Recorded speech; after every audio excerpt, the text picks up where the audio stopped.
Harihi Om. Namaskara of Srinivasan Pranesh to all Sajjanas. This is not a commercial advertisement. It is about a land owned by my revered preceptor for sale in a good location in Srirangam, Tamil Nadu. He is trying to sell it for various reasons, including divine reasons like book publication that is being authored by him. Those who are interested may further please contact him in the phone number provided in the poster. Thank you. Shri Gurubhyo Namaha Harihi Om. Om Srimad Hanumat Bhima Madhva Antargata Ramakrishna Vedavyasatmaka Lakshmi Hayagrivaya Namaha. Namaskara of Srinivasan Pranesh to all Sajjanas. We are going through a series of discourses under the title Vedās and Unbiased View, and this is the 24th episode of this series of discourses. So to give you a recap of what had been discussed very recently, so the Charuvaka criticism, that is a criticism of the materialists, was picked first, and the main debate was whether they believe in Dharma-adharma or not. The Charuvakas believe only in the sensual perception, so they cannot accept Dharma-adharma because Dharma-adharma, the righteousness and the unrighteousness, cannot be perceived. So they were criticized because if a belief system don't even accept Dharma-adharma, then such a system will only do harm to the society and will lead to the mutual crimes. And then religions like Buddhism, Jainism were all picked. They believe in Dharma-adharma, so they have to be accepted as a religion, despite whether the Dharma-adharma that they preach is right or wrong. We will come to that later. That is the debate, in fact. So they believe in Dharma-adharma, but they don't believe in eternal words or the Vedas as basis for Dharma-adharma. They believe in the perception and inference, and they say that the words of their preceptors, that is the Buddhist and Jain preceptors, forms the basis for their Dharma-adharma, in which case we objected, saying that humans are not omniscient. They have defects like nescience, bias, cheating nature, and so on. And the human knowledge, independent of the eternal words or the Vedas, is very limited to the sensual perception, whereas Dharma-adharma cannot be sensually perceived. So in that case, somebody who gives the Dharma-adharma should know things even beyond senses, and such an entity should be omniscient. However, in our experience, it is very well known that humans have defects. They are not omniscient. They have got nescience, bias, and similar defects with them. So the words of humans, independent of Vedas, cannot be accepted as the basis for Dharma-adharma. It cannot preach Dharma-adharma in a right way. And in case those people debate that their preceptors are accepted as omniscient, then we question them on what basis? Because if somebody has to be accepted as omniscient, then somebody else should certify. For example, if A is to be accepted as omniscient, then somebody named B should certify that A is omniscient. Because one who is not omniscient cannot assess the ability of an omniscient person. A himself cannot say that he is omniscient. So obviously somebody named B should come and certify that A is omniscient. In that case, it will lead to a question on how to verify that B is omniscient. So A cannot say B is omniscient and B cannot say A is omniscient. They cannot mutually claim each other that they are omniscient. So there has to be a person named C to prove that B is omniscient, to certify that B is omniscient. Now, how is C omniscient? So there has to be somebody named D who has to certify that C is omniscient. So such a belief or the imagination, this is a pure imagination that a human is omniscient, because we see from our own experience that humans are not omniscient. So if somebody proceeds to imagine that humans are omniscient, then it will lead to the endless regression and nobody can be proved omniscient at the end. So these are all the debates that were put forward in the previous session against the Buddhism and Jainism. So eternal words have to be necessarily accepted as the basis for Dharma-adharma. Otherwise, the religions will miserably fail. If they say there are no eternal words and the words of human preceptors are the basis for Dharma-adharma, then that means such a basis cannot be established as defectless, and ultimately the religion or the Dharma-adharma preached by the religion fails. So all religions shall in first place accept in eternal words if they want to preach Dharma-adharma. So we went through this much in the previous episode. And in this part 24, let us continue with this debate. So instead of doing infinite imagination resulting in endless regression, like assuming somebody as omniscient and then trying to prove somebody that person is omniscient through somebody else and so on, and assuming that somebody is omniscient, assuming that somebody is defectless, assuming that somebody does not have a bias. So how many assumptions will be made? How many imagination will be made? This is endless. It results in endless regression, endless imaginations. So instead of having so much of endless imaginations like this, it is better to imagine that Vedas are authorless. So it will be finished with just one imagination. You don't have to keep on building the imagination one over other. That doesn't mean Vedas have to be imagined as eternal, because the eternity of Vedas is going to be literally proven.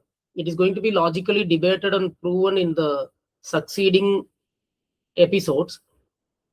However, it is comparatively better to have one imagination than having several imaginations that will result in the endless regression. And that is the debate. Even for argument's sake, if it is considered that the eternity side of the Vedas, that in particular imagination is defective, for debate's sake, it is not defective, because logically it is going to be proven that Vedas are authorless, Vedas are eternal. But just for a debate's sake, even if it is imagined that there is some defect in this argument, there are several infinite defects and imaginations in the argument of the opponents, debate of the opponents. So even in that way, the imagination that Vedas are eternal is still comparatively better. This is just for the argument's sake. We don't have to imagine that Vedas are eternal. It is going to be logically debated in a lengthy way in the succeeding episodes. So now the debate starts towards proving eternity of the Vedas as per Vishnu Tattva Vinirnaya. So when we push the opponents to a stage where they have to accept the eternal words as basis for their Dharma-adharma, otherwise their religion will miserably fail, then obviously there will be question from the opponents. So they may ask, okay, let eternal things be possible. Let us even assume that the eternal things be possible. Still, how you people who favor the eternity and the eternity of Vedas, how you people who support that something eternal exists are going to be certain about it, or how you are going to prove it? So this will certainly be the question of opponents against Madhva Siddhānta, who are on the side of eternity of the Vedas. And the answer is it need not be proven because it is obvious. So it may be surprising to hear such an answer. This is not the end, but the debate has just started to the core. The core of the debate has just started. So it need not be proven because no author of Vedas is known from time immemorial. It is a very popular belief from time immemorial that Vedas are not authored. So there is no known author to the Vedas. This is the first point. So just for the reason that there is no known person who authored Vedas, should we accept Vedas as eternal? Not only that, there is no known author to the Vedas, and also it is very famous from time immemorial. It is very popular that Vedas are eternal. People are already believing that Vedas are eternal from time immemorial. So it is a traditionally existing belief and a popular belief from time immemorial that Vedas are authorless. So why should somebody imagine an author to the Vedas? That is unnecessary, right? Why unnecessarily somebody should imagine that there have to be an author necessarily, just based on our worldly experience that the books written in this world are authored? There is no necessity to have such imagination. Somebody can even imagine that Vedas are eternal. They don't need to imagine. That's for the argument's sake. But it is really a very popular traditional belief from time immemorial that Vedas are authorless. So when things are very obvious, then why that should be proven? So let me give a materialistic example for understanding. So if I speak about a chair to somebody, chairs are not eternal. This is just a materialistic example to understand. The moment I speak about chair, so nobody asks me to prove that some object is a chair. Nobody questions on why the chair got the name chair. Nobody asks if you can prove how the name of this is chair. There are no questions asked like this. The moment we say chair, everybody understands a chair, because that is a popular thing.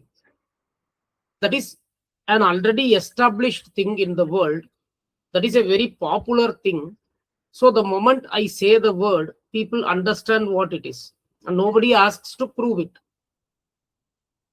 Similarly, Vedas are popularly known as eternal and authorless from time immemorial, and nobody could prove that there is an author to Vedas, and hence it is an obvious case that Vedas are eternal, and that need not be proven.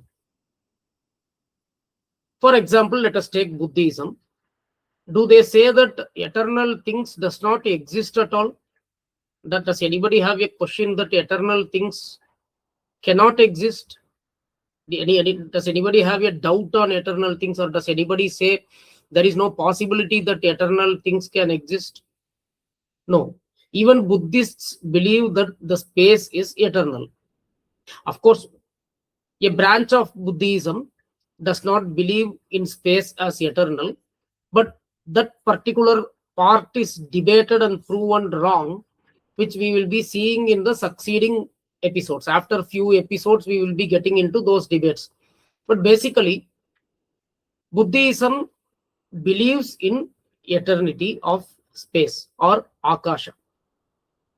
So when eternal things are believed to be possible even by the Buddhists, then why can't they accept the eternal words as existing? Why do they have disbelief in eternal things and eternal words? Because eternity is possible even as per their religion. Space is eternal, time is eternal. In fact, that is both eternal and non-eternal. So let me explain, though it is slightly out of topic, it is still a nice opportunity to explain the matters of Siddhanta, Madhva Siddhānta. Space is both eternal and non-eternal. So there is eternal space, which is neither created nor destructed. And there is also created space. God creates some space, which we call as this universe, within which all planets, stars, and all space objects are found. And when we say Ganapati is the Lord of Akasha, he is the Lord of this created Akasha, which is called Bhuta Akasha. And there is something called Avyakrita Akasha, which is neither created nor destroyed. So space is both eternal and non-eternal, which is dealt by the philosophy in detail in some granthas. However, eternal space is practical. And let us take time. Some people say time is an imagination, like an Advaiti. It is not so. Time is real, and time is also both eternal and non-eternal. So to explain this, we have to know about the lifespan of Chaturmukha Brahma. So 43 lakhs 20,000 years, or its equivalent 12,000 Deva years, it constitutes one Chaturyuga. That is one Krita Yuga, one Treta Yuga, one Dwapara Yuga, and one Kali Yuga. All 4 yugas are together called one Chaturyuga. So this Chaturyuga is equal to 43 lakhs 20,000 human years. So when this span of Chaturyuga repeats 1,000 times, then it is just one daylight, one daytime for Brahma. I mean Chaturmukha Brahma, because the supreme God is called Parabrahma. So when we say Brahma, the term may be confusing. So let me be clear. It is about the Chaturmukha Brahma's lifespan.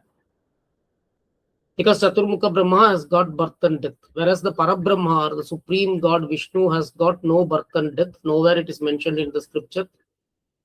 On the contrary, it is said that he does not have a start and end.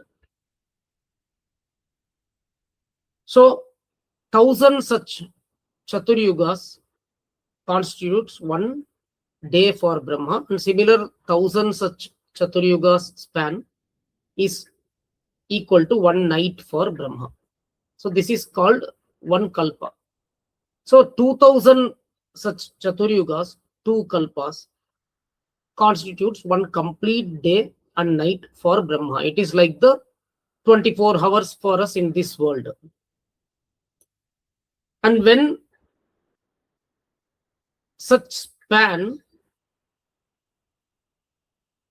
is calculated in the terms of Satyaloka, that is 2 kalpa is one complete day, means one day and night, and such 360 days is 1 year for Chaturmukha Brahma, and 100 such years is his lifespan. So after the destruction of Chaturmukha Brahma, the universe will not remain here. The created universe will not be here. And it is only the Avyakrita Akasha, Vishnu and Lakshmi. Only those will be in the, Vishnu and Lakshmi alone will be in the conscious state, complete conscious state. So there is a start and end for Chaturmukha Brahma. So the time also starts here. When the Chaturmukha Brahma is created, the time starts. And when Chaturmukha Brahma is destructed, the time ends. So this way, the time is non-eternal. It is created and destroyed. It is connected with the creation and destruction. Whereas the stream of the time, the flow of the time is eternal. It never stops. It is from time immemorial. It is neither created nor destroyed. The eternal time. Because the scriptures clearly says, after Chaturmukha Brahma attains liberation, Mukhya Prana Vayu will be the next Chaturmukha Brahma. So, there is a time span between end of one Chaturmukha Brahma to start of another Chaturmukha Brahma. So, the stream of time, it flows continuously and it does not stop. It don't have a beginning as well. There is no beginning for the time. There is no end for the time, and the flow of time is continuous. So this way, the time is also eternal. The space is accepted as eternal even by Buddhists. And what does the science say? The law of conservation of energy, the law of conservation of mass. It says energy can neither be created nor destroyed. It can only be transformed from one form to another form. So is this not something about eternity? Similarly, for the mass, we have law of conservation of mass. So science also accepts in eternal things. If they don't accept eternal things, so many other findings of the science cannot proceed. And how did science prove that these are eternal? These statements are adopted from the religious scriptures, that is the Vedas. The Vedas speak about eternity. Bhagavad Gita speaks about eternity. Bhagavad Gita is before Christ. We all know that. Bhagavad Gita was given 5,000 plus years ago, by the end of Dwapara Yuga, even before the start of Kali Yuga. And even before Krishna preached it to Arjuna, Vedavyasa Deva already recorded it. He already finished composing Mahabharata. So these statements like law of conservation of energy, law of conservation of mass, were adopted from the religious scriptures by the science. Because the religious scriptures, I mean the Vedas, religion means not all the religions, the Vedas preached eternity to the humans, and that has been adopted in the science as well. So eternity is accepted by science. Eternity is accepted even by the Buddhists who oppose the eternity of Vedas. So when eternity is accepted as existing, then what is the problem in accepting that Vedas are eternal? Only when it comes to the matter of Vedas, why other religions proceed to imagine that there have to be an author, as if eternal things are not possible at all. So yeah, even Buddhism agrees to the space. Science agrees to eternity. Buddhism agrees eternity. So from the Vedantin side, from the side of Madhva Siddhānta, we say that Vedas are also eternal, because eternity is very well possible. So in that case, can we start saying everything is eternal then? No. In case of the Vedas, there is no author known. God has preached Vedas at the start of creation, but he has not authored Vedas. We will come to that later. However, the Vedas are authorless. There is no known author to the Vedas. And on contrary, I mean, not only about the author, on the other hand, it is very popular traditionally from time immemorial that Vedas are authorless. So this imagination of an author to the Vedas, or the imagination that the Vedas are authored, is unnecessary, and for obvious cases it need not be proven, because it is already popularly known. Also, if eternity is not believed by a religion, then after saying that they don't believe in eternal words, how come they establish their Dharma-adharma? which will not have any basis to be proven defectless. But it does not stop here. Just by saying that it is not necessary to prove that Vedas are authorless or an author to the Vedas is not known, the debate does not end here. It will further continue in the succeeding episodes very logically. There are a lot of questions asked by the opponents and convincingly answered. So let us conclude this particular episode with this, and we will continue with this debate in the succeeding episodes. Sarvam Sri Krishna Arpanamastu.